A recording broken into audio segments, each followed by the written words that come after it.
bon cru, voilà, je pense que tous les candidats qui ont pu être présents ont pu s'exprimer.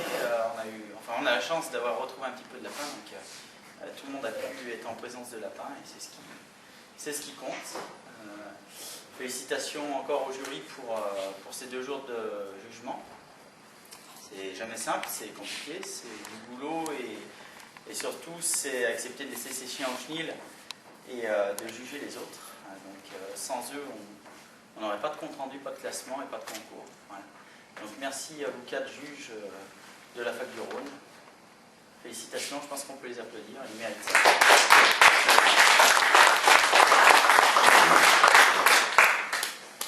Remercie à Pierre Lacombe pour les efforts qui sont consacrés sur le lapin depuis une dizaine d'années et qui permettent de maintenir une population suffisante, une population qui est malgré tout un petit peu artificielle parce que sans travail, on n'aurait pas tout ça. Donc, merci à lui, ça permet à des gens comme messieurs et madame Lavoine de venir des Vosges pour s'exprimer dans la voie du lapin. Les concours sur lapin ne sont pas très nombreux dans notre région, donc voilà, on espère tant bien que mal continuer et permettre à tous ces passionnés, dont je fais partie aussi, de pouvoir chasser le lapin et s'exprimer en école à la fac. Voilà. Okay. Ben, merci.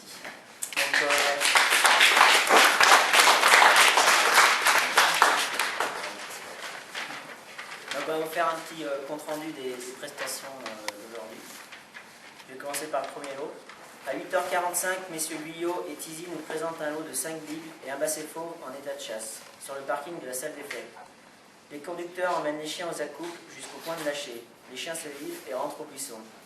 Durant les 15 premières minutes, de nombreux récris se font entendre, dérangeant ainsi plusieurs animaux, notamment un lièvre vu par 2 chiens, qui sous l'impulsion des conducteurs ne sera pas chassé. Une nouvelle quête commence. Par leur persistance au fourré, un lapin sera lancé par l'ensemble du lot le long de la rivière. La chasse criante monte en direction de la garenne où le lapin est vu débuchant en direction de la salle des fêtes. Il ne sera pas maintenu.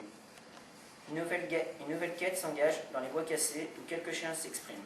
Vers 9h13, les récris s'intensifient et un animal est lancé vers les corps.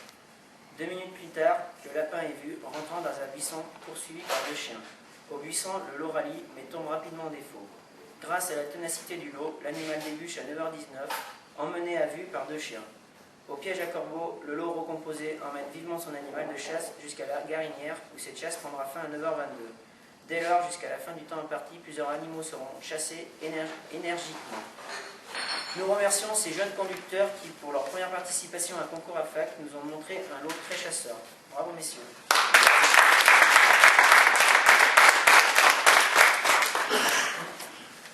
Alors, deuxième lot de la journée.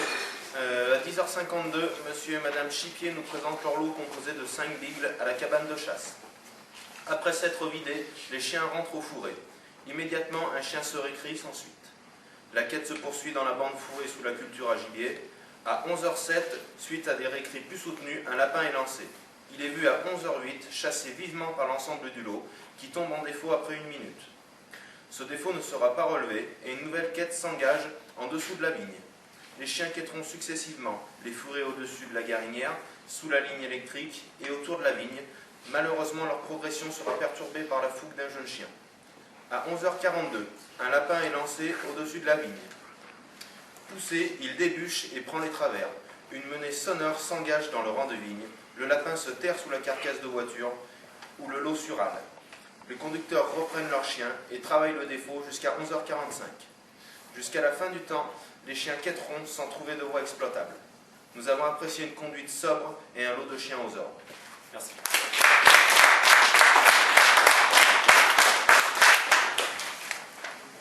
Le troisième et dernier lot de la journée. À 15h03, monsieur et madame Lavoine nous présentent leur meute de 5 bigles d'un très beau modèle sur le parking de la salle des fêtes. Les conducteurs prennent les chiens aux accouples et lâchent au-dessus de l'école. Immédiatement, les chiens rentrent au fourré et quêtent en direction du piège à corbeau. Après quelques récris, à 15h13, un lapin est vu se dérobant. À 15h17, les chiens sont mis à la voie par le conducteur. Une menée explosive se fait entendre et le lapin est vu par corps au nez des chiens à 15h18 sous le piège à corbeau. L'animal de chasse prend le travers et les chiens tombent en défaut au fourré à 15h22. S'ensuit une longue quête dans les bois cassés, ponctuée de nombreux récrits. Le conducteur reprend alors les chiens et recule pour quêter dans une nouvelle enceinte. Le lot rentre aux acacias et lance dans la foulée. À 15h46, le lapin est vu par un juge à la sortie des bois cassés. Mais le lot emmène le contre. Les chiens poursuivent et un autre lapin est lancé. Vu par un juge à 15h49, traversant la jachère sous l'impulsion des 5 chiens. S'en suivront de nombreux écrits sans qu'aucun animal ne soit vu jusqu'à 15h55.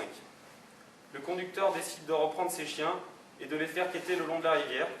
Puis, un ultime lapin sera lancé sous le pigeonnier et mené vivement. La fin du temps clôturera cette prestation. Nous remercions ces gens pour leur déplacement et espérons les revoir avec leur lot de chiens explosifs. Merci beaucoup.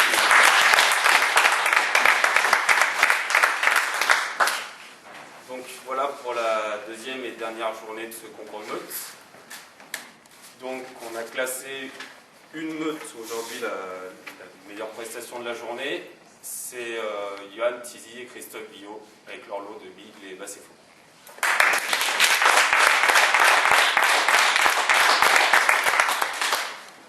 Et sur le week-end, donc on va classer les 3 premiers du week-end. Donc arrive troisième messieurs François et Sainteau qui sont passés hier avec des 5 bassets fauves. On peut les applaudir même s'ils ne sont pas là. Second, messieurs Guyot et Tizi qui sont passés ce matin. Et enfin, premier, c'est facile, il est chez lui. Monsieur Lacombe.